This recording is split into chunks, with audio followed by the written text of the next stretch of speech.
Très chers amis, bonjour. Nous nous retrouvons pour un nouveau commentaire sur la paracha. La paracha est mort.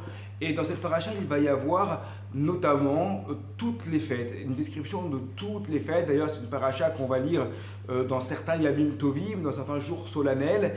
Et parmi ces fêtes, il y a le passage, le moment, la solennité dans laquelle nous sommes en ce moment, qui s'appelle la période du Homer, qui va entre Pessah et Shavuot, où nous retrouvons donc au chapitre 23, verset 15, où Sfartem Lachem, vous commencerez à compter pour vous, Mimarochat à Shabbat, du lendemain du Shabbat, que nos maîtres interprètent comme le lendemain du premier jour de Pessah, Miyom Aviachem et Omer Atenufa, le jour où vous amènerez la mesure d'orge à balancer, comme cela se faisait à l'époque du temple, où chacun venait avec sa récolte, il l'amenait devant le Kohen, et le Kohen procédait à un balancement de la récolte, c'était la procédure.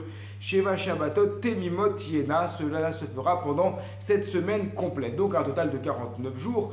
Donc nous allons rentrer dans la paracha est mort, et nous allons avancer progressivement vers Shavuot, qui la veille de Shavuot, ce sera le 49e jour.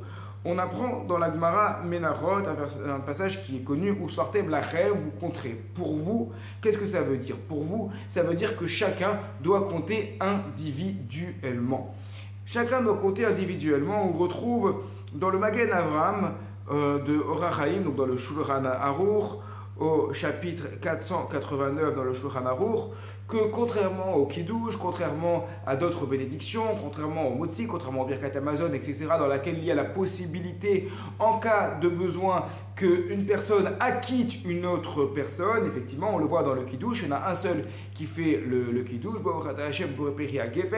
et à partir de là, les autres boivent également leur vin ou leur jus de raisin et n'ont pas besoin de refaire la bracha. On le retrouve également dans d'autres mitzvot. Alors parfois, il vaut mieux faire la bénédiction soi-même, parfois c'est l'habitude de se faire acquitter par l'autre. Donc, sur des questions techniques de halakha, chacun posera la question à son raf. Mais ce que dit le Magen Avraham, c'est qu'en ce qui concerne la mitzvah du compte du Homer, il n'est pas possible d'acquitter les autres. C'est pour ça que les messieurs qui voient cette vidéo et qui viennent à la synagogue remarqueront qu'effectivement, lorsqu'on fait le compte du Homer en public à la synagogue, il y a d'abord l'officiant qui va compter, donc qui va faire la bénédiction, qui va annoncer le jour, et ensuite, une fois que l'officiant a fait la bénédiction et a annoncé le jour, et bien ensuite, tout le Kahal va refaire la bénédiction et va annoncer le jour. Ce qui n'est pas le cas, encore une fois, dans les autres mitzvot. Par exemple, dans le Hallel, si vous remarquez bien, eh bien dans le Hallel, l'officiant fait la bénédiction du Hallel, tout le monde répond Amen, et après, le Hallel commence. Mais chacun ne va pas répéter pour lui la bracha du Hallel. Mais pour le Homer, il y a quelque chose de différent, donc quelque chose de plus fort. Alors, qu'est-ce qu'il y a de plus fort par rapport au Homer?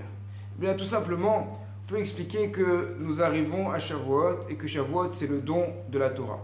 Et donc, il y a un compte qui se fait, on est en train de compter, comme on le fait avec amour lorsqu'on compte les jours pour arriver à tel ou tel moment, on compte les jours de la sortie d'Égypte jusqu'au don de la Torah. Pour accéder au don de la Torah, il y a deux dimensions.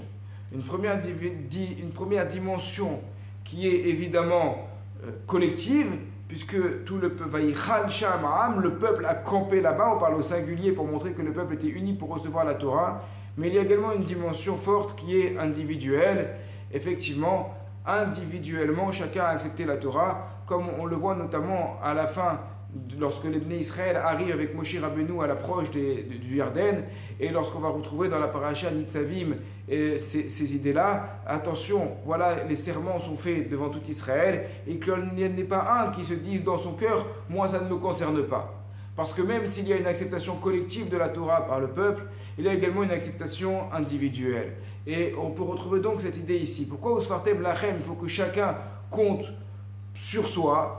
Parce qu'en réalité, dans notre avoda, dans notre travail, dans notre rapport à Dieu, il y a ces deux dimensions-là. Effectivement, nous comptons sur les autres, nous comptons sur le Kahal, nous comptons sur la communauté, nous avançons avec la communauté.